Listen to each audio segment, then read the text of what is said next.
Et voilà, l'enregistrement a démarré. Et bonjour Sophie. Bonjour Alexa. Et aujourd'hui, je suis heureuse de faire l'investigation numéro 121. Donc, c'est la première de l'année, de la nouvelle année avec toi. Donc, tu ne connais pas le sujet comme d'habitude. Et juste pour t'expliquer, on a une partie du protocole qui est fixe et une partie du protocole qui sera libre. Donc, dans la partie fixe, je te poserai uniquement les questions du protocole et dans la partie libre, on va explorer ensemble ce que tu auras déjà vu. Très bien, Bien. Donc, quand super, tu veux, ravie de faire ça. C'est parti, je suis prête. des comptes de 10 au 10, 5. 1. De 5. Parfait. Alors, Je vois. prends déjà une profonde inspiration et en expirant, tu relâches toutes les tensions.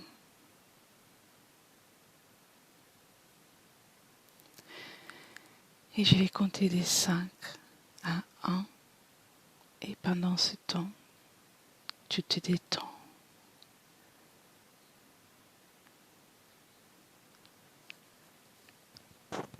5.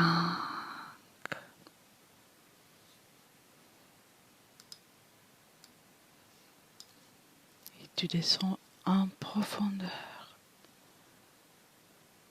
calme et détendu.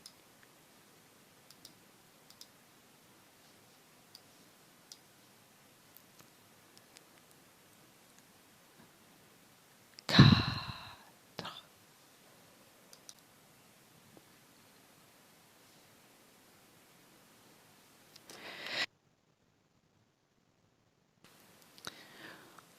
On est plus en plus détendu.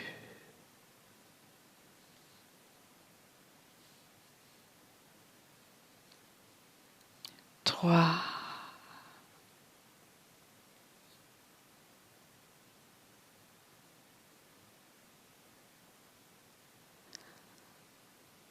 2.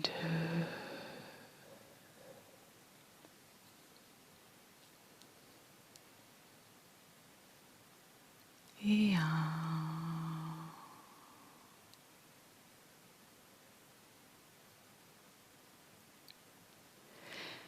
Je vais compter maintenant de 1 à 3.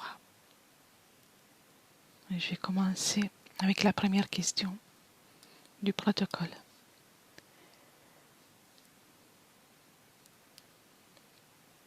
1,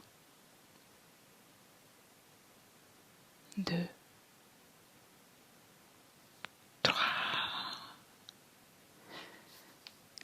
L'agenda 2030 pour le développement durable est un ensemble de lignes directrices et d'actions signées en septembre 2015 par le gouvernement de 193 pays membres de l'ONU. Maintenant, regarde l'agenda 2030 par rapport au plan éthérique. Que perçois-tu? Ou que visualises-tu?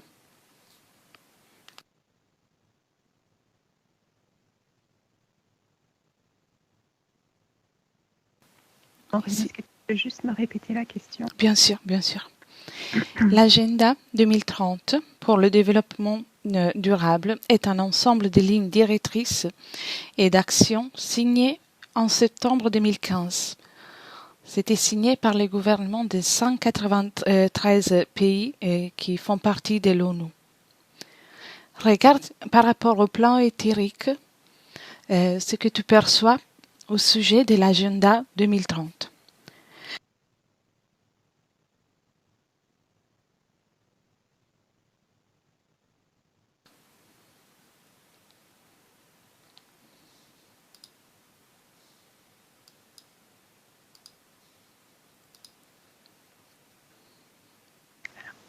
La seule info que j'ai, c'est qu'il y a déjà des choses qui sont gravées au niveau. Il y a des choses qui sont inscrites.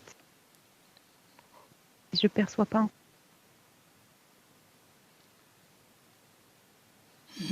D'accord. Alors, déjà des choses gravées. Ça coupe un moment l'audio, je t'ai pas entendu. En fait, oui, c'est comme s'il y avait qu'il y a des choses qui ont été gravées. Tu m'entends? Au Oui, niveau là oui. ouais. Qu'il y a cette notion qu'il y a des choses qui sont gravées. Éthérique, il y a des choses qui sont gravées. Bien, bien, c'est très bien. S'il n'y a rien d'autre, on peut passer à la deuxième question. J'ai rien d'autre qui m'arrive à part. C'est très bien, c'est très bien. Alors, touche maintenant l'agenda 2030. Essaie de ressentir, de chiffrer quelles sont les fréquences vibratoires qu'elle émane. 1, 2 et 3. Alors, dès que je pose ma main dessus, c'est comme si je me sentais encerclée. D'accord. D'un coup, il y avait un lasso qui me entourait, enfin, encerclé direct. D'accord. La notion de globalisation, d'englober tout. Englober, globaliser.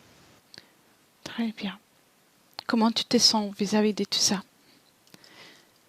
Alors là, la sensation physique, elle, au niveau du dos. L'eau, c'est ça appuie. De l'eau? Au niveau du dos, non, ça Du dos, appuie. pardon. Du dos. Mon micro qui marche pas bien. De temps en temps, ça coupe. Oui. Non, c'est au niveau du dos, en sensation physique. Tu peux déconnecter de tout ça. Déconnecter des sensations physiques. Uniquement en observation. 1, 2, 3. Déconnecter des sensations physiques.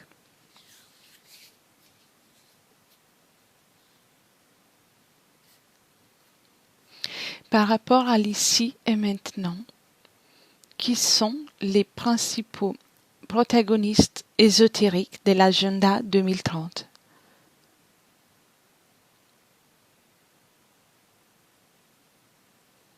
Alors, la notion que j'ai, c'est qu'il y a une continuité. Une continuité logique et je vois vraiment cette continuité. C'est pas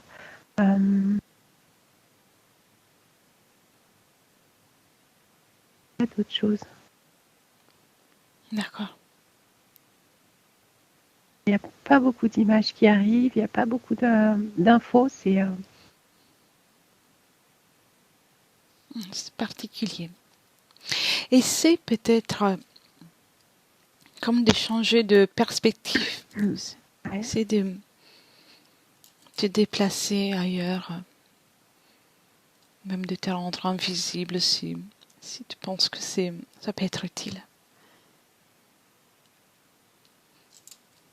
En fait, c'était ça. C'était que j'avais la sensation d'être dans un endroit vraiment particulier, enfin, assez isolé, comme mis en secret quelque part. Oui. Isolé. Et en fait, je m'en suis extrait. Vraiment, j'ai pris de la hauteur. Et c'est ça, c'est comme si au niveau éthérique, il était quand même un petit peu mis en secret. Voilà. Oui, oui, très bien. Oui. Très bien. Alors, garde cette perspective et là où tu estimes nécessaire, tu peux aussi te déplacer encore pour bien observer et me dire si tu as besoin de t'extraire encore plus. Là, pour l'instant, ça va. Très bien. Je me souviens plus de la question. Ah oui, je te la répète. Par rapport à l'ici et maintenant, qui sont les principaux protagonistes ésotériques dans l'éther de l'agenda 2030, qui sont les personnages, s'il y en a. C'est marrant parce que ce qui me vient, c'est que c'est les mêmes. C'est les mêmes, il y a vraiment la même continuité. Donc, c'est les mêmes personnages qui ont établi l'agenda, qui sont là pour le mettre en place, pour le matérialiser, en fait. Ah oui, très bien, très bien. Alors au niveau éthérique, Leur partie subtile, en fait. j'ai pas plus de précision, hein, c'est vraiment très flou et très vague. Mhm. Ça va très bien comme ça. Après, on ira voir dans le détail. Alors, la question numéro 4. L'agenda 2030. Agenda 21. Les Millennium Project, le Grand New Deal. On observe tous ces sujets d'un point de vue énergétique. Et dis-moi ce que tu visualises ou ce que tu perçois. Et tu peux juste me redire le nom de chacun? Oui, bien sûr. Agenda 2030, Agenda 21, Millennium Project, Green New Deal. Ce sont des projets globaux. Ouais, alors c'est marrant parce que je les connais pas, hein, mais Oui, je les vois tous s'aligner en fait. Je les vois oui, tous s'aligner comme s'ils faisaient tous partie de la même ligne directrice en fait, du même élan, du même truc porteur, enfin du même projet. Et pouf, ils s'alignent. Moi, je les regardais tous l'un à côté de l'autre et en fait, ils s'alignent, ils s'emboîtent pour, comme s'ils faisaient tous partie du même grand courant en fait. très bien, très bien. Nous allons maintenant vérifier ce qui se passera dans le futur par rapport à certains des 17 objectifs qui étaient fixés par l'agenda 2030. Donc, à mon 3, tu vas progresser, tu avances dans le temps jusqu'à la fin du 2030. Et tu recherches quel plan vois-tu lié à l'agenda 2030 en ce qui concerne l'objectif d'éliminer la pauvreté et la faim dans le monde. 1, 2 et 3. Alors, c'est comme si j'avais 2030 en point de mire, Très bien. mais qu'il n'était pas atteint. Comme si, enfin en tout cas le 2030 qu'ils ont prévu dans leur agenda, comme s'il n'était pas atteint, euh, atteint tel qu'ils le voulaient en fait, tel qu'ils l'avaient établi. Mhm. Alors, attends, Veux-tu rajouter quelque chose? il y a, c'est comme si je pouvais pas atteindre le 2030 qu'ils ont projeté parce qu'il est pas, je peux pas l'atteindre en fait, Mhm. le 2030 qu'ils ont projeté. Il y a D'accord. le 2030 qu'ils ont établi dans cet agenda, j'y accède pas parce qu'il n'est pas totalement atteint. Alors, D'accord. Ah oui, c'est très intéressant ça. est-ce que je sais pas comment le décalage en fait peut-être par rapport à la question, je sais pas si je réponds à la question, mais euh, ouais, ce Oh qu'ils ont oui, prévu dans complètement. l'agenda en 2030, j'arrive pas à l'atteindre parce qu'ils n'arrivent pas à l'atteindre. Il y a d'autres choses en fait. Il est là en point de mire parce que ça reste un potentiel, mais je sais pas pourquoi j'arrive pas à y accéder. Euh, Non, t'as répondu, puis c'est très intéressant le fait qu'on n'ait pas accès à toutes les informations. On verra plus tard. ok, ça marche. Très bien. Tu restes toujours dans le 2030, mais déconnecte de cette information. Hmm. Bien. Donc toujours en 2030, à la fin de 2030, observe maintenant comment ce qui avait en charge l'agenda 2030, on, comment et si on atteint l'objectif de la santé et bien-être. Quels sont les résultats qui ont obtenus dans la ligne de temps que tu observes. 1, 2 et 3. Le sujet de la santé et du bien-être. Il y a une contradiction parce qu'en fait, ce n'est c'est ni la santé ni le bien-être auquel on accède, même si ça fait partie de l'agenda et que c'était dans ce qu'il prévoyait, c'est ni la santé ni le bien-être que l'on atteint en fait. D'accord. Euh, non, il y a vraiment peu d'images. C'est vraiment en termes d'informations par bribes qui m'arrivent, mais il y a peu. C'est Tout est bouclé. en tout cas, moi, ça ne m'arrive pas, en tout cas. Enfin, ou je n'y accède pas, mais est-ce que tout est bouclé? Change encore de perspective, peut-être. Alors, Observe encore de plus loin. alors non, ce qui m'arrive là, c'est qu'effectivement, il y a des objectifs de santé et de bien-être qui sont les leurs, avec leurs propres références et leurs propres objectifs, qui sont effectivement pas forcément en lien avec le mot santé, bien-être tel que l'on peut communément voilà, c'est communément appelé santé bien-être, mais eux, ils ont leurs propres objectifs et ils ont leur propre Oui. définition de ça, en fait. Alors, ont-ils réussi à les atteindre? Au moins ce qu'ils avaient fixé dans leur objectif? en partie. En partie et dans les objectifs et en partie au niveau de la population. Ils n'ont pas atteint tous leurs objectifs et ils n'ont pas atteint la totalité du monde, on va dire. Voilà. Oui. Des gens. Voilà. Je vois tout à fait. Très bien. Déconnecte de ces sujets, de cette image. Ouais. Maintenant, Sophie, observe avec une grande perspective les 10 dernières années et observe comment l'agenda 2030 a abordé l'objectif de ce qui est l'éducation des qualités tout au long des 10 dernières années. 1, 2 et 3. Au sujet de l'éducation de qualité. Alors, c'est uniquement en termes d'information, c'est qu'en fait, ils allaient, leur objectif, c'était d'aller développer les capacités ou les qualités de chacun qui leur apportait ce dont ils avaient besoin, en fait. Oui. Donc, il y avait vraiment cette notion de rechercher à développer les qualités dont ils ont besoin.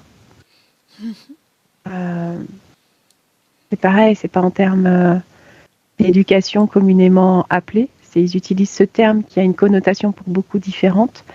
Mais Oui. moi, les mots qui me viennent, c'est la recherche et le développement des qualités dont ils ont besoin chez les gens. Oui.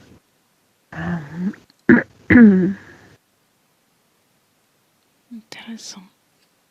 Mais si tu as déjà répondu en partie, quels sont les résultats obtenus jusqu'à la fin de 2030 de l'agenda? S'il y en a, bien sûr.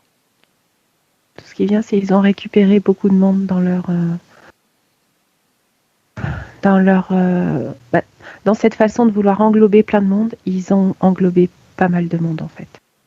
Oui. On en revient à l'idée de départ qu'on se sent englobé quand ils essayent d'englober cet agenda 2030 où ils essayent d'englober et qu'en 2030 ils ont englobé quand même pas mal de monde. D'accord.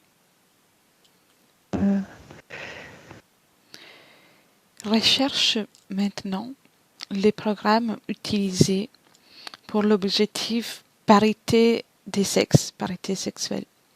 Et quels sont les résultats attendus à la fin de 2030? 1, 2 et 3. Je perçois pas grand-chose. C'est pareil, pour moi, c'est pas le mot parité dans le sens que je connais qui apparaît. C'est le sens de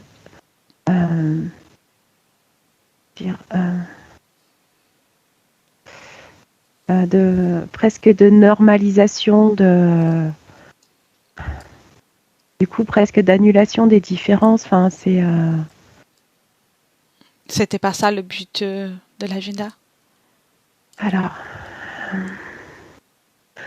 en fait, c'est toujours le même principe. Ils utilisent des mots qui ont un sens commun pour beaucoup, mais eux, ils l'utilisent dans un autre sens, en fait. ils y mettent une autre signification, une autre symbolique derrière. Parce que quand tu me parles de parité, ce que je vois, c'est pas du tout la notion de parité que j'aime moi, par exemple. Donc, quand tu me parles de parité des sexes, dans ce que je vois, c'est une normalisation, c'est une mise à niveau et un nivellement. Comment l'expliquer? Un nivellement, comme aplanir. Faire en sorte que vraiment il y ait une. Je sais pas si tu perçois ce que je veux dire. Oui, complètement. C'est ça en fait, c'est un nivellement. Et j'ai même envie de rajouter un nivellement. Comment dire? C'est pas un aplatissement, mais quand même, c'est pas souple ni rien, c'est juste, ça devient plat, quoi.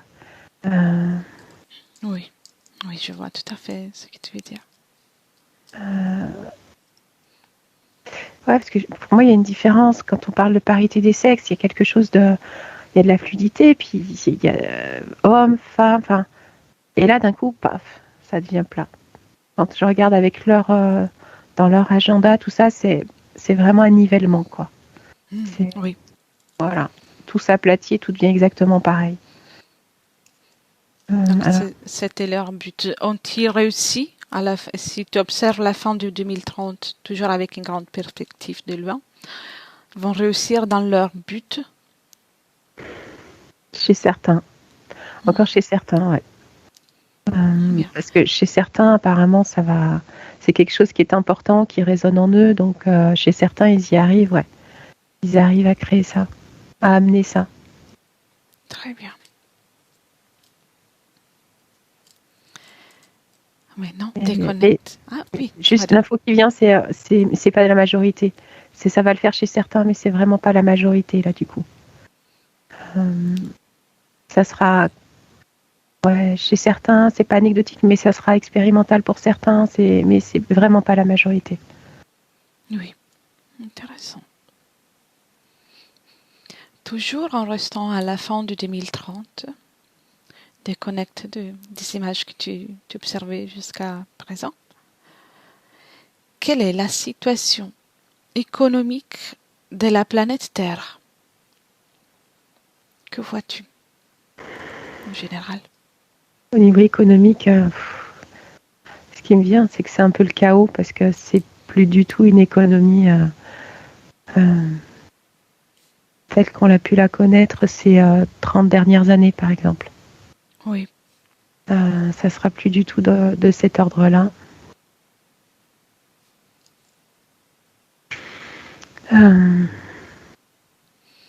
As-tu d'autres informations qui te viennent? Alors, il y a une image, mais que je ne comprends absolument pas. C'est comme si je voyais la Terre qui est partagée en deux. D'un côté, je vois la Terre qui ressemble à la Terre telle qu'elle est. De l'autre côté, il y a la Terre qui est... comment dire? En tout cas, il y a un mouvement qui va de haut en bas, permanent. Et il y a un mouvement haut, bas, haut, bas, haut, bas. Et du coup, ça fait un truc de bascule. Alors, je ne comprends pas et j'ai pas d'autres infos. Mais il y a comme la Terre partagée en deux. Je la vois vraiment dans son visage actuel. Et de l'autre côté, il y a un mouvement, c'est plus dans les rouges, dans les noirs. Et il y a un mouvement de basculement, il y a un mouvement de va-et-vient permanent, en fait. Ça bouge sans arrêt. Intéressant, oui. Bien, tu peux déconnecter de ces images. Le seul mot qui venait avec cette image, je demandais s'il y avait un mot ou des mots qui venaient avec, c'est juste deux mondes. Deux mondes presque superposés et deux mondes qui sont en incohérence parce qu'il y a vraiment une cloison entre les deux. Et c'est juste ce mot-là qui est venu. Tu peux déconnecter de cette image. Ouais. Prends une profonde inspiration. Comment tu te sens, Sophie? Ça va, je me sens bien. Très bien.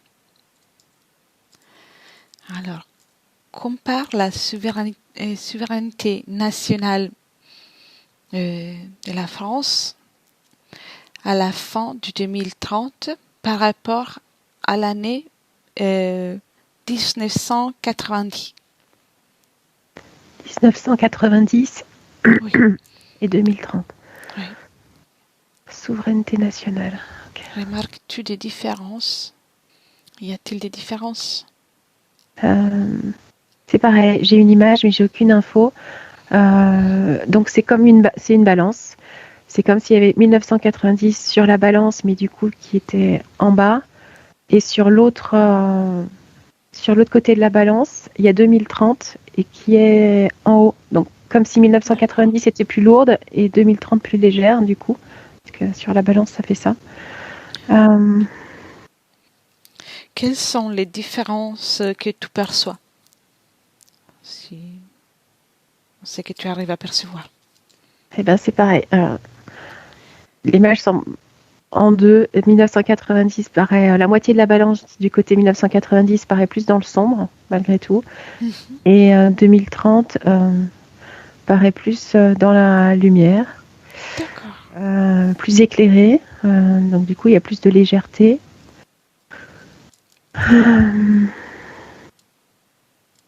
Mais j'ai pas d'infos par rapport à la souveraineté nationale.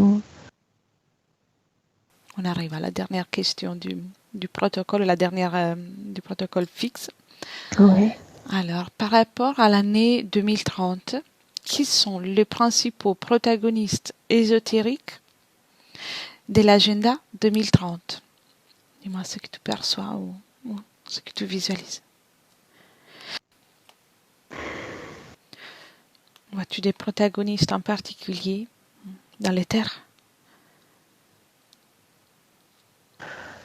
Je vois pas. Ce qui me vient, c'est qu'il y a toujours des grands hommes. Il y a certains grands hommes d'État qui sont toujours là, toujours présents, toujours actifs, toujours dans le actif à le mettre en place en fait, actif à le rendre, oui, à le mettre en place,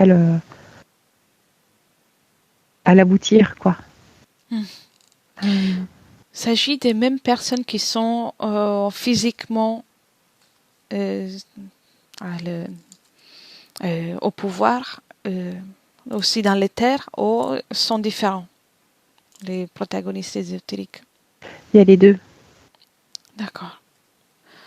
Il y a les deux. Il y a les mêmes protagonistes physiques qui seront là en 2030 à les mettre en place. Mais en termes physiques, enfin, ils sont pas les seuls. Il y a différents plans quoi, qui s'activent sur cet agenda. Oui. Différents plans et aussi différentes dimensions. Alors, quand je dis plan, c'est... Oui, il y a les parties physiques, il y a les parties subtiles des gens et il y a leurs conditions ésotériques qui jouent. Oui. Donc, il y a ce qu'ils sont ou ce à quoi ils sont raccordés au niveau ésotérique qui entre en compte. Oui. Par exemple, y a-t-il des êtres extraterrestres qui sont liés ou qui essaient de gérer aussi la chose ou pas du tout? Si, oui, ils sont là. Ils sont là à travers les humains ce qui me vient, c'est vraiment ils sont là, mais ils sont là à travers les humains qui gèrent ça. C'est comme s'ils n'avaient pas la mainmise directement, mais qui passent par tous les humains, enfin toutes les personnes du coup, les protagonistes de l'agenda.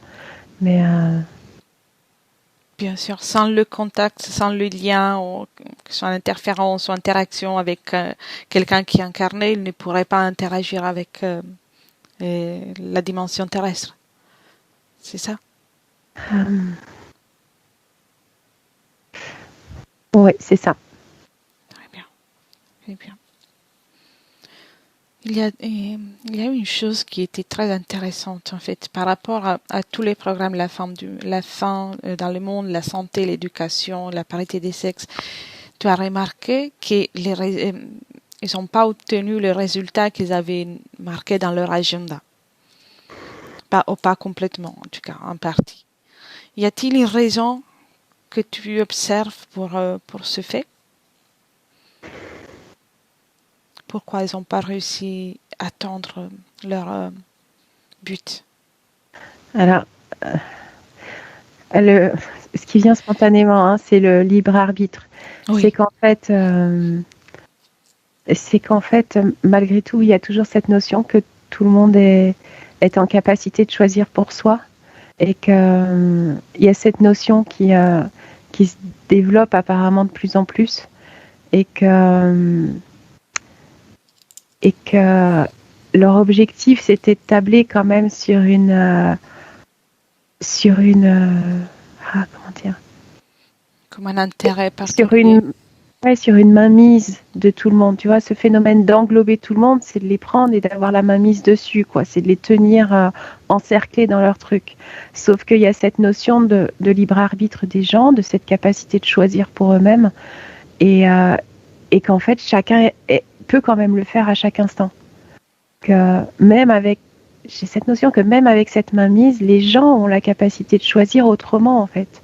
Oui. Et que du coup, il y a des gens qui peuvent en sortir, des gens qui peuvent même refuser d'y aller. Et que c'est le libre arbitre, c'est vraiment cette capacité que les gens peuvent, parce que on choisit de s'en servir ou pas, hein, mais que les gens peuvent utiliser ce libre arbitre pour en sortir et faire autrement. Et que c'est cette notion-là, en fait, qui chamboule un peu leur plan. C'est cette notion qu'on est soi-même un petit peu souverain pour soi, quand même. Dans une certaine partie, quoi, dans une certaine notion. Oui, c'est... Que du coup, ça chamboule un petit peu... Enfin, ça chamboule. Oui, ça vient perturber le plan. Oui, surtout que comme on disait tout à l'heure, ils ont besoin, s'il y a quelqu'un dans les terres qui veut interagir ou interférer, a besoin d'être lié à quelqu'un sur Terre. Mais s'il n'y a pas la volonté d'être lié à eux, mais plutôt une volonté d'exprimer sa propre essence, ils ne peuvent pas intervenir. Et qu'il y a ce phénomène au fait, aussi qui est que même si y en a qui sont interférés, même s'il y en a qui rentrent dans cette mainmise, ils peuvent malgré tout à tout moment quelque part en sortir ou en tout cas prendre conscience de ça. Il y a quand même cette notion qui fait qu'on peut en sortir, quoi. Bien. Oui, il y a quand même cette notion que chacun est libre de choisir à tout moment, et c'est ça en fait, c'est cet élément qui vient qui change leur plan en fait, qui a fait qu'en fait le futur se passait pas forcément comme ils l'avaient prévu. C'est un des éléments qui vient faire que le futur n'est pas tel qu'ils l'ont pas programmé en fait. Oui, surtout qu'on le crée à tout moment, donc oui, c'est ça. On peut toujours changer les choses. Oui, c'est ça. C'est qu'en fait, tout à l'heure, quand je le percevais, quand tu m'as posé la question, je le voyais au loin, il était en termes de potentialité, de possibilité, Exactement. mais que je l'atteignais pas parce qu'il n'était pas atteint. C'était pas lui que je pouvais... Enfin, il y avait cette notion qu'il y avait un autre 2030 qui existait, que celui-là, il était en termes de potentialité, mais que c'était pas vraiment celui-là qui arrivait. En tout cas, au jour d'aujourd'hui, enfin, à cet instant où je le capte. Bien sûr. Il y a des possibilités innombrables, donc c'est la bonne nouvelle aussi. Oui, il y en a pas mal. Oui, il y en a autant qu'on veut, en fait, au final. Oui. Je suis curieuse d'observer, par exemple, une personne qui sort de leur encerclement, qui parvient à sortir même si quelqu'un qui a été englobé dans leur projet, qui parvient à sortir sans communiquer, juste observe quelle est la réaction énergétique de la partie subtile d'un individu qui parvient à se libérer, ou sortir, à manifester sa volonté.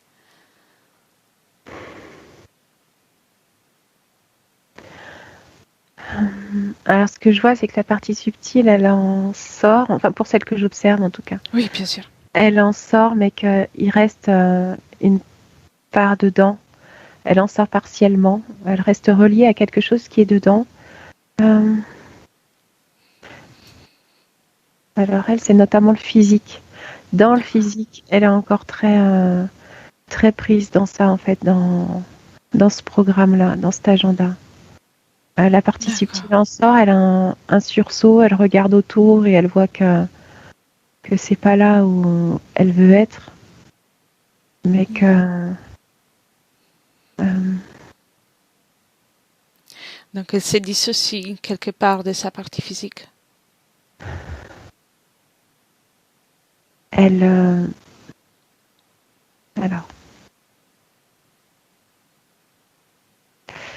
ouais, elle s'en extrait partiellement parce que forcément il reste un lien entre les deux. Hein, Bien elles sont sûr. quand même reliées.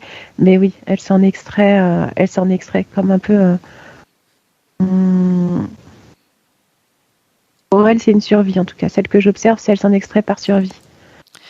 Elle voit que son corps physique est complètement pris dedans, que c'est lourd, que c'est pesant, que c'est enfermant.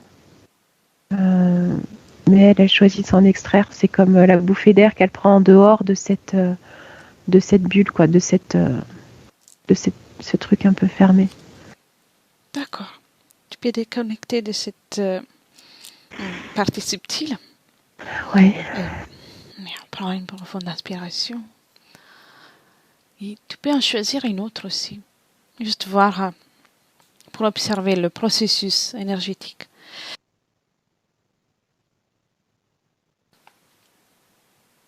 Alors dans celle que je perçois, je vois son corps, elle en entier, son corps physique, elle a comme un, je sais même pas d'où ça vient, elle a comme un déclic, il y a un truc qui colle pas en fait. D'accord. En elle, il y a l'info, il y a un truc qui colle pas.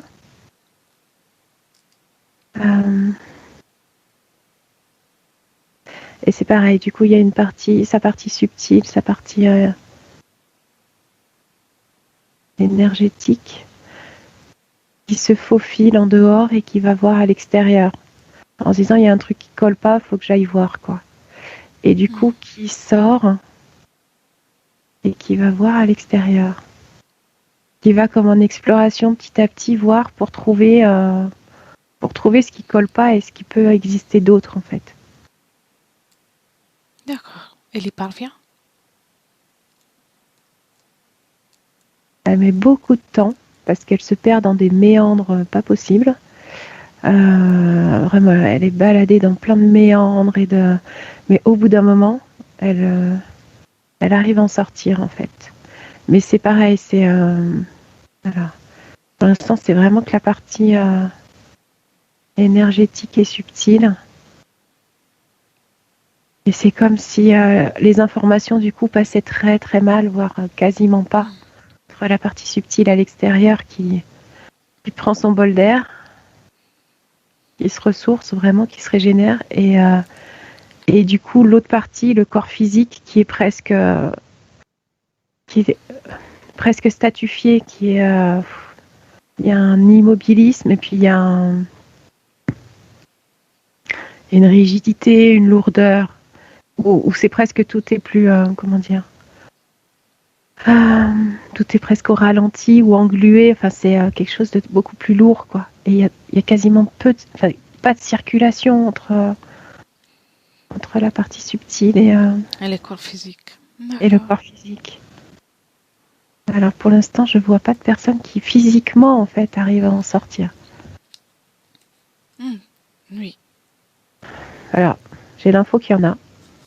L'info arrive, c'est que je les vois pas, mais il y en a qui sortent entièrement en fait. Ça demande quelque chose de radical. Ah si, attends, j'ai les infos. Ça demande vraiment un truc radical, mais vraiment presque violent, quoi. C'est en gros, faut presque accepter, décider de se jeter comme tu prends ta voiture, tu vas à fond et tu vas droit dans le mur. C'est presque voilà, c'est faire ce pas-là, de se jeter à toute vitesse et passer comme un acte de courage. La bulle, la paroi, et voilà, c'est vraiment, ça a l'air assez violent du coup. Je pense pour toutes les parties du corps, physique et subtil, ça doit être assez violent. Mais ça demande vraiment d'y aller d'un élan et tac, il faut le faire, quoi. Il y en a qui le font. C'est compliqué apparemment. C'est vraiment pas évident, mais il y en a qui le font. Quel est le pourcentage, par exemple, si tu as un pourcentage au sujet de la planète entière, en fait, pour tout ce qui concerne la planète? Alors un pourcentage, précise-moi un pourcentage de quoi? De ce qui parvient à faire de se détacher complètement de faire les grands sauts pour se libérer. Alors,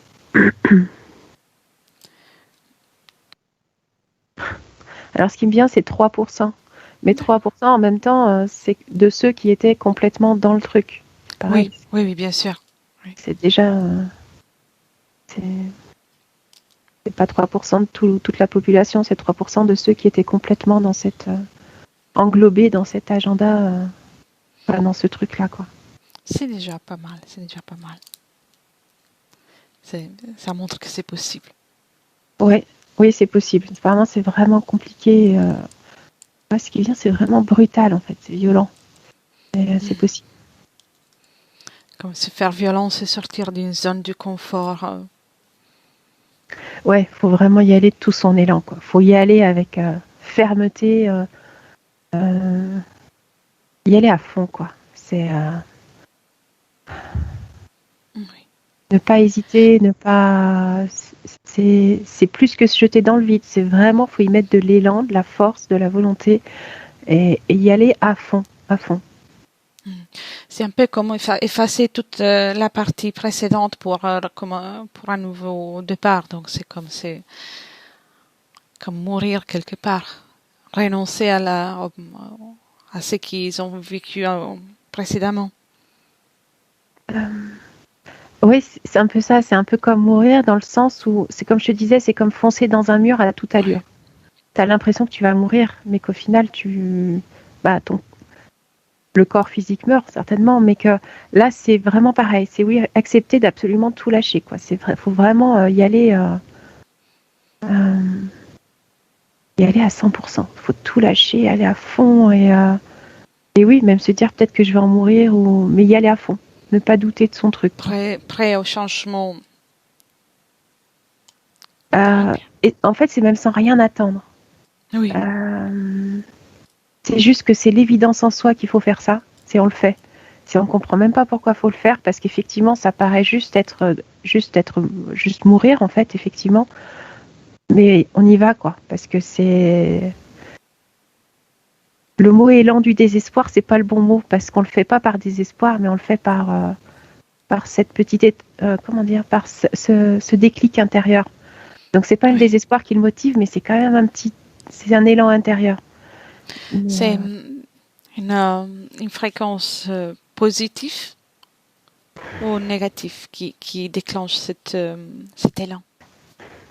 C'est le mot positif qui me posait question, mais oui, on peut dire positif dans le sens où c'est l'élan intérieur en fait. Oui. Volonté. C'est notre propre. Je vois, c'est au niveau du cœur que ça se. Je vois une petite étincelle là au niveau du cœur. Donc c'est vraiment comme un instant de survie pour pour l'essence de la personne. Ouais. Oui, c'est l'instinct, ce qu'on peut appeler l'intuition, l'instinct, le cœur, l'élan intérieur, la petite voix. Enfin, mais c'est vraiment à nous. C'est notre propre. Ça nous appartient. C'est pas extérieur, c'est à nous. Et c'est un élan de survie. C'est le sursaut, le dernier sursaut avant la fin. Enfin, c'est ça. Des survies de la partie subtile, bien sûr, de la partie plus. Pas de la partie physique, de la partie subtile. Oui.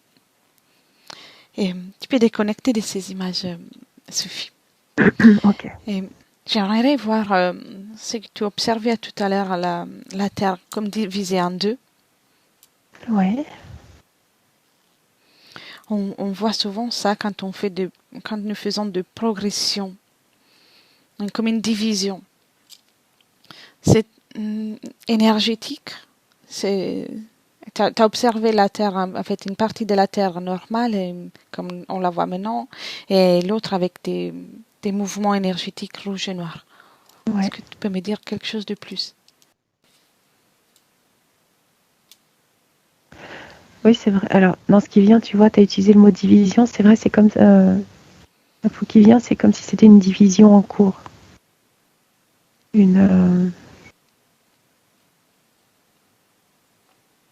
Un partage, un réagencement.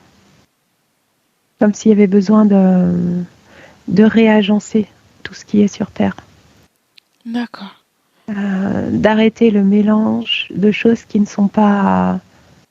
Alors le mot c'est concomitante. C'est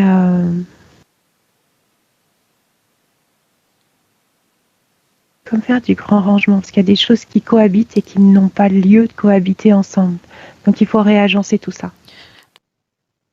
D'accord, donc tu le vois vraiment dans la même, ces deux énergies, dans la même planète, mais séparées complètement. Donc avec deux polarités plus fortes l'une et l'autre. Alors, j'essaye de préciser le mot séparé. Est-ce que c'est séparé ou pas? Alors, c'est encore le mot concomitant qui me vient. Donc c'est proche. C'est l'un. Enfin, ça reste concomitant. J'ai pas d'autre mot qui vient.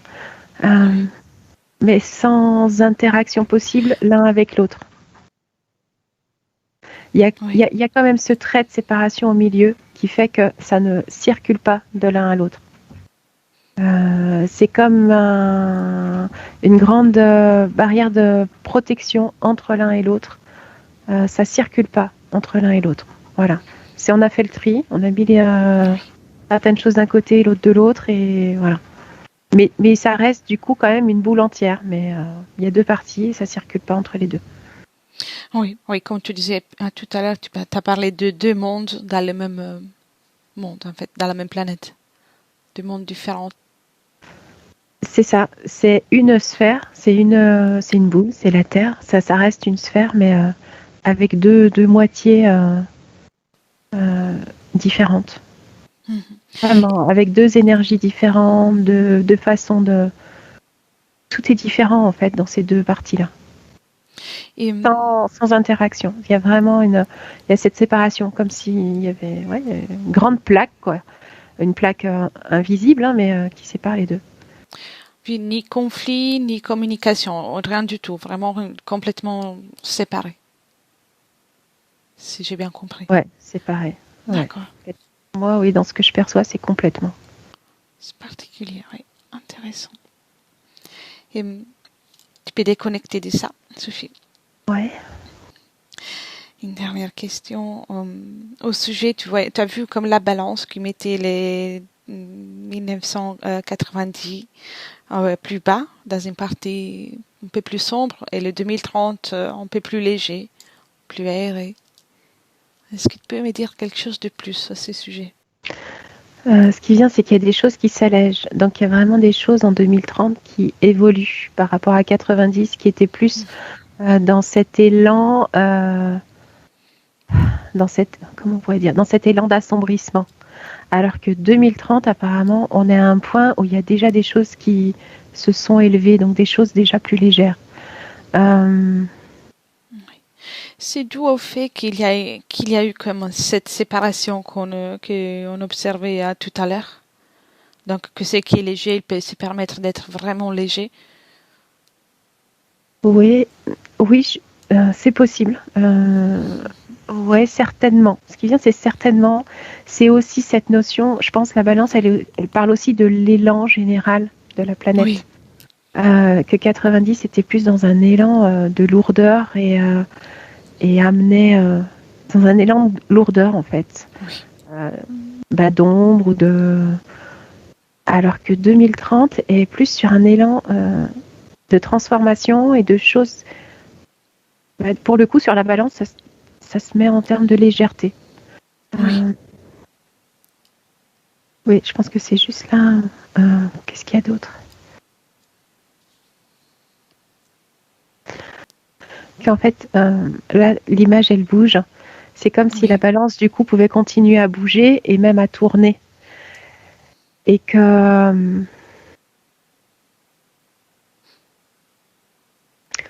l'image qu'on montrait, c'était l'élan de l'instant que tu me demandais au niveau de l'année, mais qu'en fait, rien n'est figé. Que moi, j'ai vu l'instantané, mais que rien n'est figé. Et que tout peut rebasculer dans un sens ou dans un autre tout le temps, en fait. On est dans cet élan plutôt de légèreté, mais que ça pourrait très bien, comme l'image de l'horloge, en fait, les plateaux de la balance pourraient très bien continuer à basculer et repartir de l'autre côté.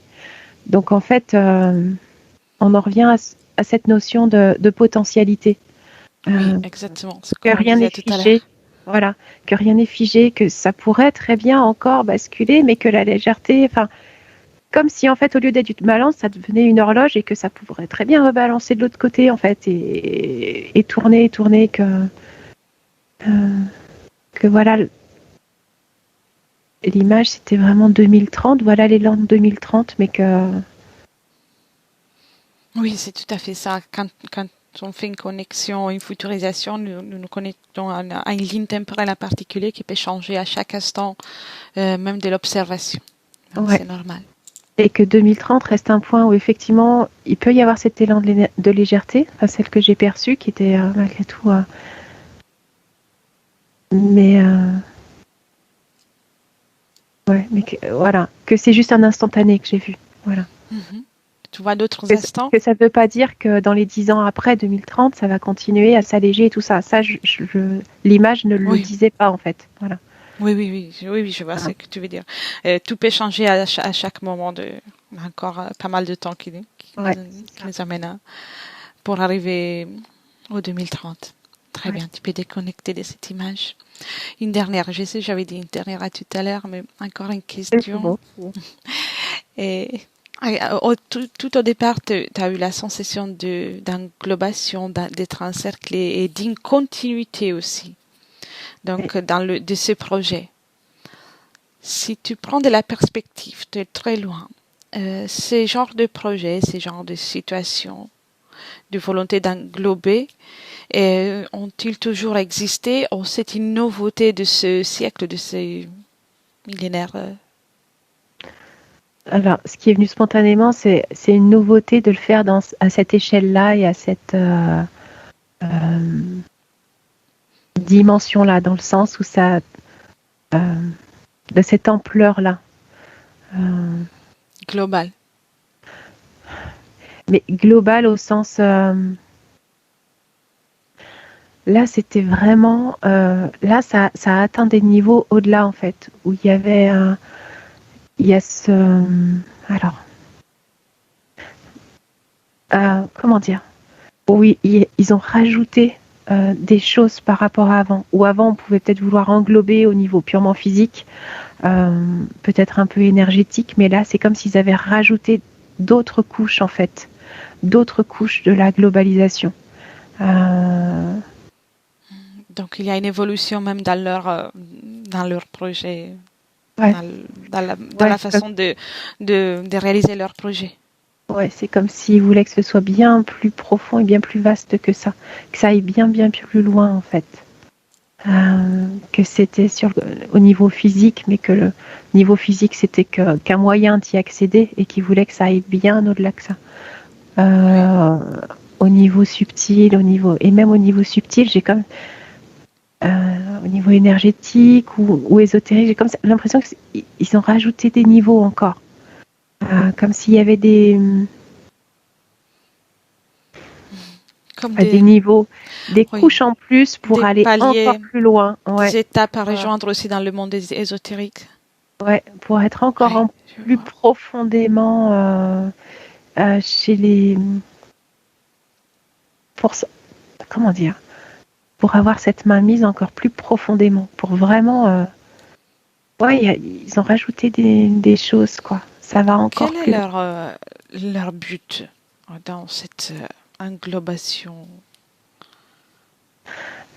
Je crois que leur but c'est à chaque fois d'essayer d'aller encore plus loin. Alors là, ce qui me revient, c'est par rapport justement à ce côté du libre arbitre, parce qu'ils se rendent compte qu'il y a des choses qui leur échappent.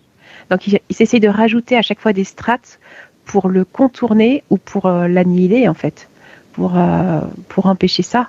Euh, Ils rajoutent sans arrêt des strates Oui, pour qu'il n'y ait plus d'échappatoire, en fait. oui, Pour donc, plus perdre les gens, en fait, pour plus qu'il y ait pour plus qu'on puisse s'échapper.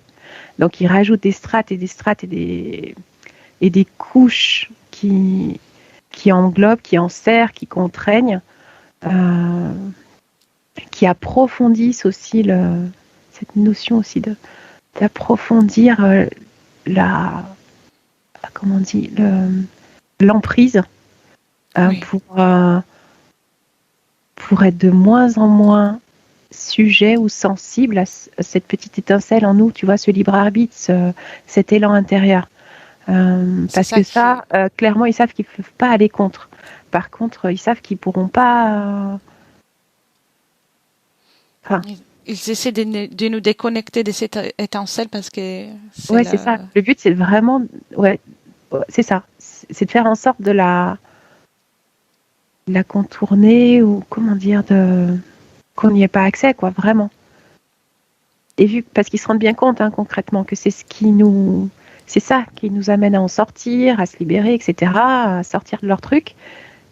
Et à chaque fois, ils rajoutent des couches pour qu'on y ait de moins en moins accès, pour que on soit de plus en plus pris, sans quasiment pas de possibilité de sortie, en fait. C'est en ça que la sortie, maintenant, elle devient extrêmement violente, en fait. Il faut y aller avec Enfin, c'est compliqué, quoi, d'en sortir, parce qu'ils rajoutent des strates et des strates et des strates, et c'est lourd, Oui, bien. Oui, c'est compliqué, mais c'est pas impossible. Donc ça, c'est déjà Non, pas une bonne impossible. nouvelle. C'est vrai que c'est compliqué. Et compliqué parce que le corps physique devient de plus en plus pris. Et le corps physique devenant de plus en plus pris, il a quand même une action, comment dire, euh, assez directe en fait avec ça. Oui, Que si on est complètement coupé de notre corps, c'est pas évident de percevoir justement ce signal en nous en fait, cette petite oui, étincelle ou cet élan. C'est aussi pour ça qu'ils en passent par le corps, parce qu'ils se rendent bien compte que en passant comme en éteignant le corps ou en le brouillant, c'est la couche supplémentaire qu'ils ont trouvée aussi pour nous déconnecter, quoi. oui. Ah oui, c'est l'outil préféré pour le moment pour Ouais. déconnecter Oui, c'est ça, on la passe par partie le subtile. corps, et puis en même temps, le corps, enfin, ça passe aussi par, ça a des répercussions sur tous les autres corps subtils. Ouais, il passe par ce moyen-là, mais qui contamine tout le reste aussi, en fait. Oui, Donc, il y a vraiment un gros, gros brouillage, ouais, et ils y vont fort pour vraiment couper de ça. Parce que, effectivement, quand on se projette dans l'avenir, enfin, ce que j'ai vu, c'était vraiment ça qui perturbait leur plan, quoi. C'était ce libre arbitre qui fait que cet élan intérieur qui fait qu'à un moment donné, on se dit non, il y a un truc qui cloche, quoi. oui. Donc, ils essaient d'œuvrer dans un sens, mais nous pouvons toujours garder notre élan et on peut évoluer dans l'autre sens. Oui, cet élan-là, on l'a de toute façon, il est là. Oui, Il y a cette évidence même que c'est là. Maintenant, c'est comment s'y reconnecter malgré tout ce qu'ils ont pu mettre autour, en fait. C'est ça. Chacun doit déjà avoir une volonté pour s'y connecter, le retrouver. Beaucoup d'efforts peut-être pour certains. Ou pas. Ouais, ça va être différent pour chacun, de toute Oui, façon. Ça va être différent pour chacun. Pour certains, pas vraiment possible pour l'instant. Pour d'autres, très compliqué. Euh, pour d'autres, beaucoup plus simple. Je sais pas trop quel paramètre peut faire ça. Je pense qu'enfin, voilà, c'est ce qu'on est, hein, qui fait que ce qu'on est, qui détermine si ça va être simple ou compliqué. Enfin, oui, qu'on chacun. porte ou pas, ce qu'on choisit ou pas, Mais effectivement, plus ça va, plus ils vont fort, quoi. Il y a vraiment effectivement des technologies, beaucoup de choses qui se surajoutent et ils y vont vraiment fort en ce moment sur le surajout. Il y a un effet crescendo très fort. Oui, comment essayer d'épuiser les personnes, les gens pour que ne puissent se reconnecter à leur partie essentielle. Ouais, et puis profiter de cet effet comment dire, d'accélération qui fait que euh, on enchaîne vite. Tu vois, il y a une accélération parce Oui, qu'on enchaîne vite pour justement pas laisser le temps aux gens de retrouver cette étincelle. partir du moment où ils ont l'étincelle, voilà, faut remettre quelque chose en place immédiatement. Donc on est obligé d'accélérer très vite en fait. Créer un épuisement. Oui, et puis aussi physique pour. Oui, voilà, c'est vraiment être obligé. Est-ce qu'ils sont obligés? C'est ils accélèrent pour comment dire?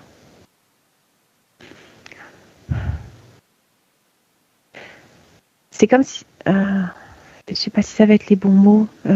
Vas-y, t'inquiète pas, si jamais tu peux changer après. Ils accélèrent pour différentes raisons, parce que vraiment ils veulent aboutir et avoir le plus de monde en fait avec eux.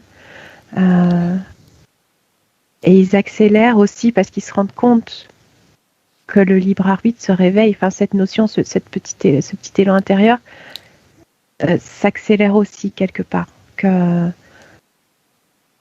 dire, que les gens quand même s'y connectent et qu'ils sont obligés aussi d'accélérer le processus pour contrecarrer.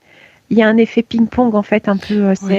Il faut sans arrêt, sans arrêt, sans arrêt, donc ils accélèrent énormément. Et du coup, ils y vont très très fort, quoi. Ils y vont grand coup d'assommoir, quoi. Mais je sais pas si c'est clair ce que je dis. Très mais... clair, c'est très très clair, oui. Oui, c'est bien. C'est bien. Moi, je n'ai plus de questions pour le moment. Donc, si tu veux rajouter quelque chose, Sophie, autrement, on revient.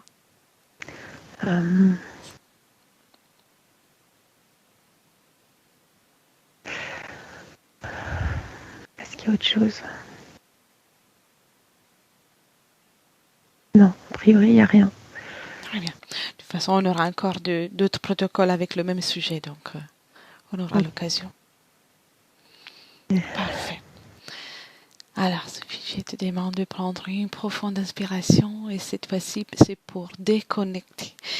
Et tu déconnectes complètement de tout et de tous. Et tu réintègres ton corps complètement déconnecté de tout ce que tu viens d'observer. Bien. Tu rentres dans ton corps, réintègres tes énergies à toi et uniquement à toi. Et tu peux choisir une fréquence que tu préfères et que tu souhaites qui reste avec toi pendant toute la journée.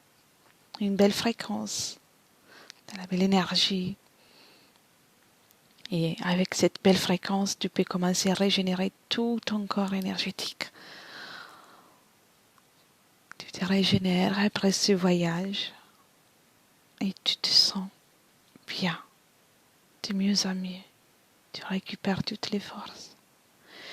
Avec les ans, tu continues de pétiller cette belle énergie, le bonheur, la joie de vivre, la sérénité qui va rester avec toi toute la journée. Et à chaque battement de cœur, cette sensation merveilleuse se répand dans tout ton corps. Et avec le deux, c'est le corps physique aussi qui s'est rempli de cette belle fréquence, cette joie de vivre, ce bonheur. Tu peux même commencer à porter du mouvement.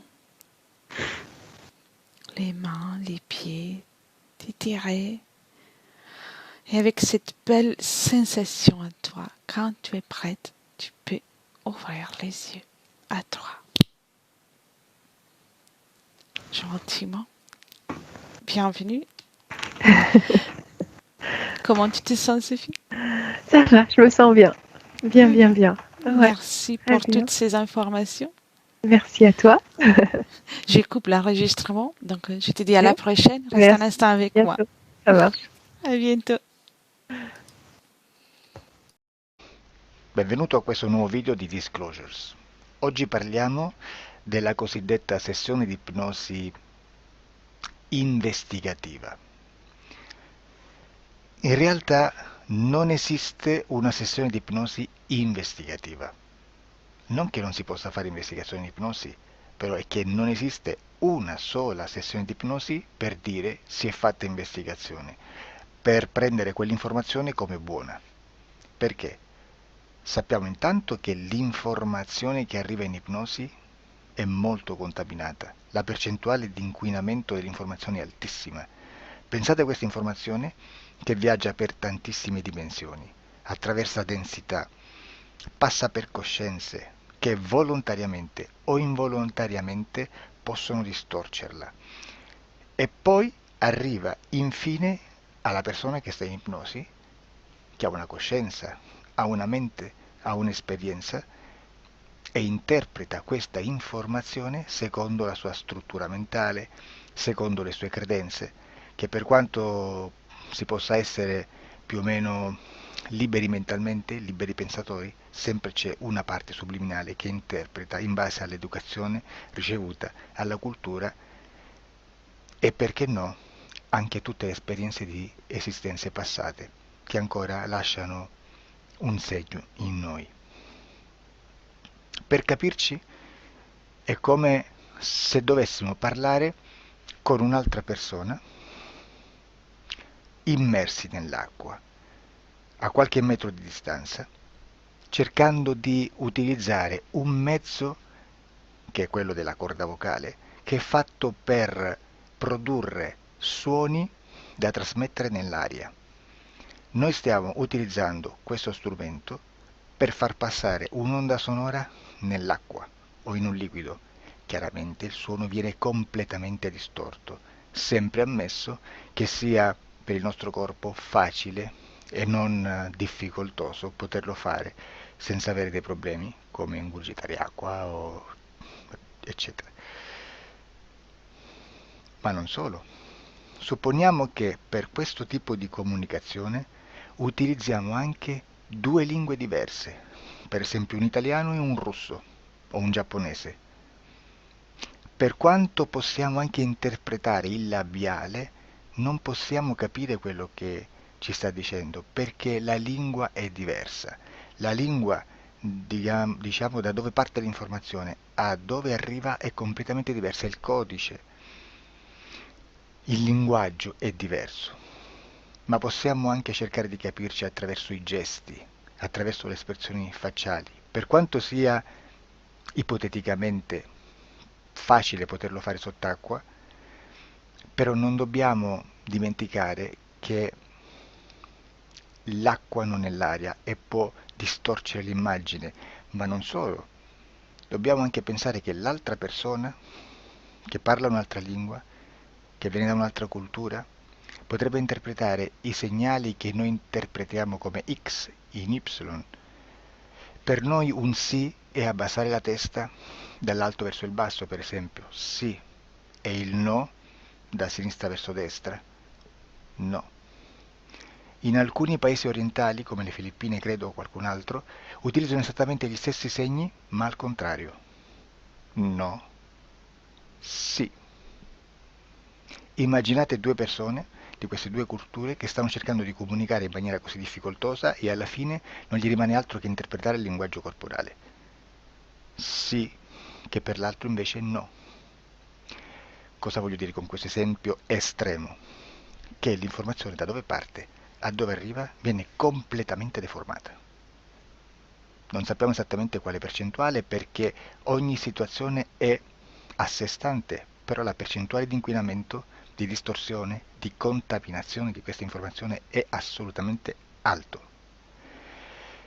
Quindi fare una sessione investigativa, mettere una persona in ipnosi e chiedere di Tizio Caio Sempronio di una situazione o chiedere certi dati è assolutamente controproducente, è assolutamente inutile.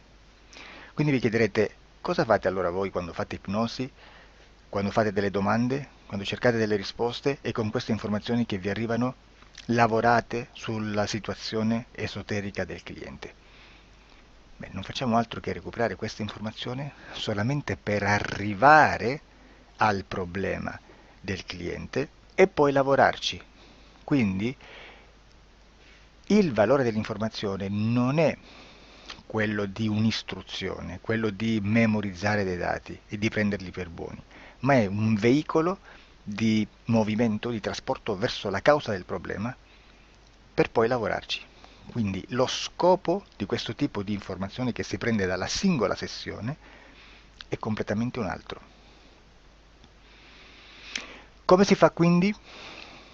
Investigazione in ipnosi. Il lavoro non è semplice, il lavoro è lungo, difficoltoso, stancante. È necessario farlo anche in squadra perché bisogna moltiplicare il numero di sessioni da fare e una sola persona potrebbe farlo soltanto in un tempo estremamente largo. Noi abbiamo delle informazioni che prendiamo ormai per buone, ci lavoriamo, danno dei risultati e quindi per noi sono buone. E come abbiamo fatto ad avere queste informazioni? Per esempio, come facciamo a sapere che un extraterrestre chiamato il cosiddetto grigio è più o meno alto X, poi ci sono magari quelli anche un po' più alti, ma hanno un corpo strano, hanno una pelle grigio-verde, hanno degli occhi grandi a mandorla neri, senza una pupilla visibile, non hanno quasi bocca né naso né orecchie, hanno soltanto delle fessure, non hanno organi genitali, hanno degli arti molto più lunghi rispetto alla proporzione che potrebbe avere il corpo umano, e di solito hanno meno dita delle 5 del corpo umano, eccetera, eccetera, eccetera. O se prendiamo un altro tipo di essere che possiamo incontrare in ipnosi, come facciamo a dire che hanno delle somiglianze con i rettili, gli animali rettili terrestri o gli invertebrati, gli insetti terrestri? Perché? Perché siamo sicuri di questa informazione e ci lavoriamo e quando ci arriva la prendiamo già per buona, nonostante sia anch'essa contaminata. Perché queste informazioni sono arrivate da tantissime sessioni, fatte da tantissime persone, con tantissime altre persone sotto ipnosi, e che nel contesto di tutto il lavoro gli uni non sapevano degli altri. Questo dato può essere più o meno rilevante, sempre c'è contaminazione e quindi possiamo prendere per buono anche un gruppo di lavoro dove l'uno possa sapere dell'altro. Ci potrebbe essere una contaminazione del contesto di quel gruppo di lavoro, ma si aggiunge semplicemente una piccola percentuale di questa contaminazione a già la grande che esiste. Non è così impossibile lavorarci.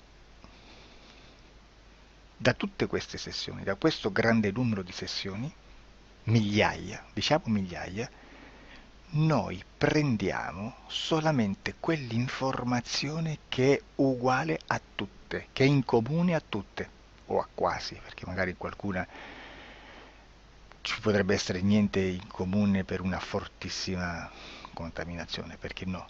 Ma dobbiamo prendere una stragrande maggioranza, proporzionalmente abnorme rispetto a quello che potrebbe essere un minimo di scartabile,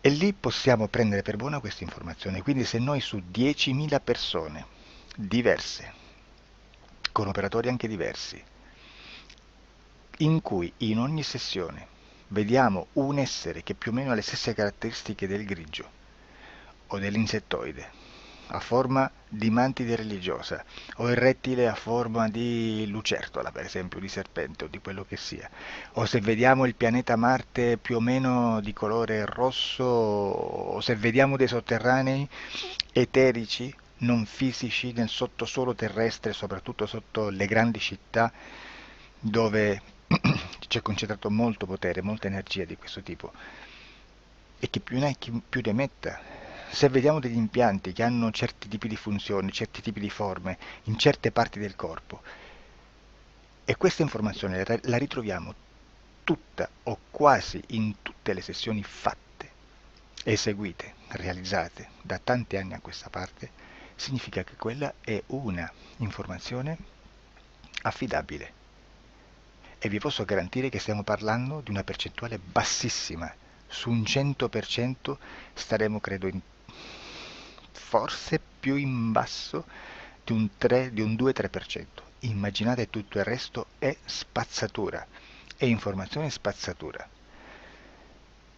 Sì, spazzatura.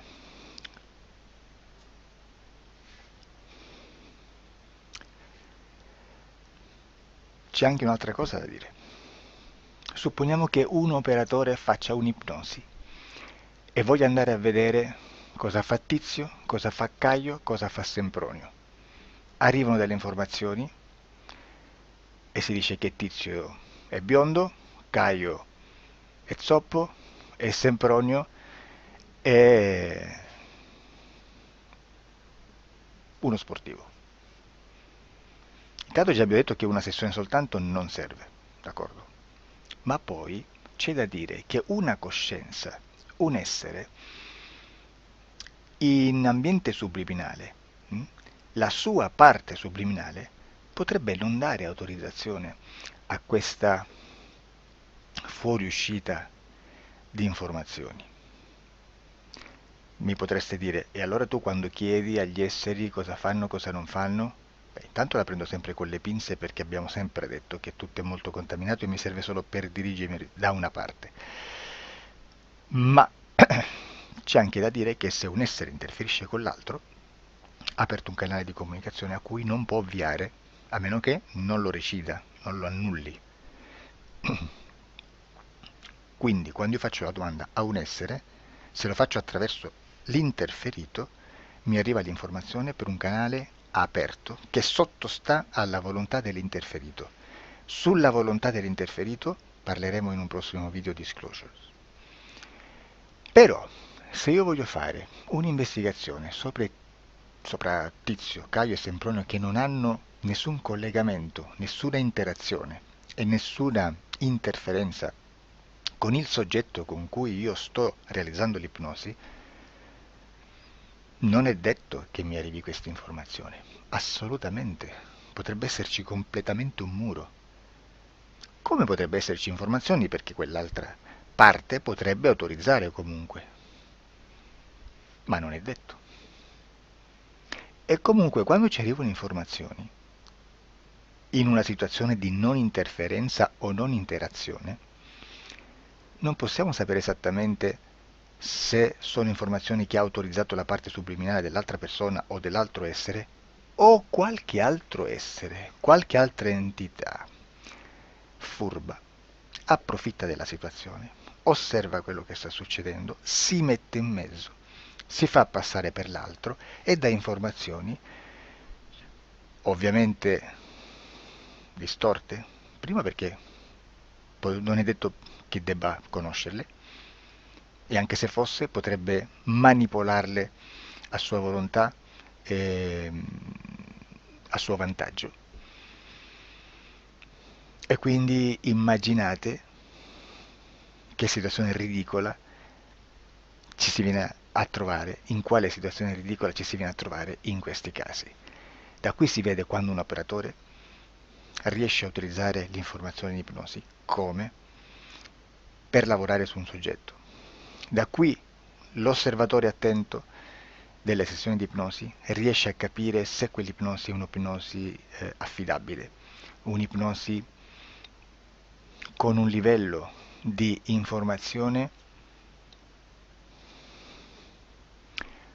certa, con una alta percentuale di informazione certa. Non vi nascondo che in futuro potrei anche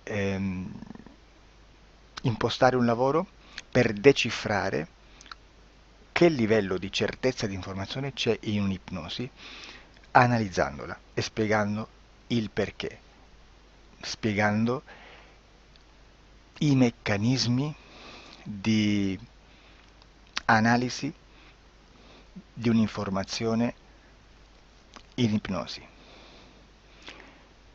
che poi anche è molto istintivo. Supponiamo che dobbiamo cercare un'informazione su internet, per esempio un fatto di cronaca. Voi preferite mettervi su un sito ufficiale? A caso. L'ANSA in Italia, ADN Kronos, qualche telegiornale che per quanto possano manipolare l'informazione ad alti livelli, comunque possiamo dare affidabile la fonte dell'informazione che viene trasmessa. Non possono trasmettere una bufala sicuramente.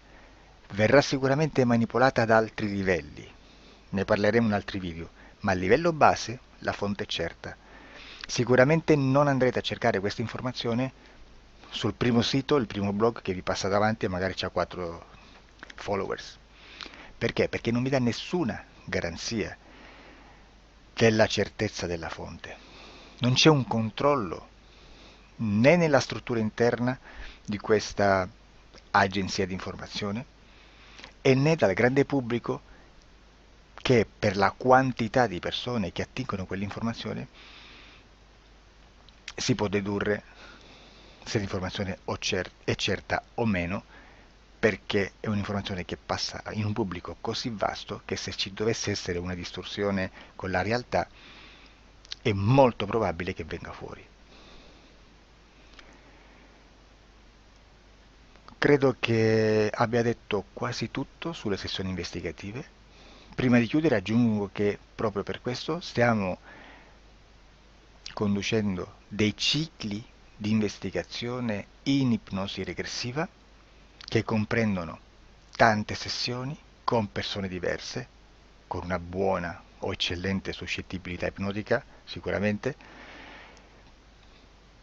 per poter indagare su spazi ristretti su alcuni temi. Perché dico spazi ristretti? Perché se andiamo a prendere eventi grandi nel tempo, nello spazio, storici, parlare di qualcosa di molto generico implica una quantità di sessioni abnorme. Immaginate se dovessimo fare una sessione investigativa sui buchi neri, quanta informazione ci sarebbe e quante informazioni da filtrare. Sarebbe quasi impossibile farlo in questa maniera.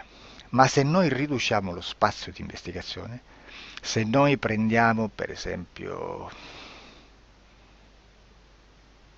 investighiamo sulla pedofilia nella Chiesa Cattolica, ecco, se già restringiamo il campo d'azione è molto più facile che possiamo attingere informazioni affidabili, presuntamente affidabili, con un numero di sessioni sicuramente alte, ma ridotte rispetto ad altri tipi di sessioni molto più generiche, su temi molto più generici. Quindi per fare anche delle investigazioni su temi molto generici bisogna suddividerli in temi, in dettagli, per poi alla fine, quando tutta l'informazione è stata filtrata ed è stata dedotta l'informazione comune, si possono mettere insieme per cominciare a costruire il quadro, mettere insieme tutti i puzzles. Questo è il vero senso dell'informazione in ipnosi, quando si fa ipnosi investigativa. La sessione per risolvere una problematica, un problema, con una presunta origine esoterica di un cliente, di una persona, è un'altra cosa, sono altri metodi, altre tecniche e l'informazione si usa in un'altra maniera, ha un altro scopo. Grazie, ci vediamo al prossimo video. Disclosure.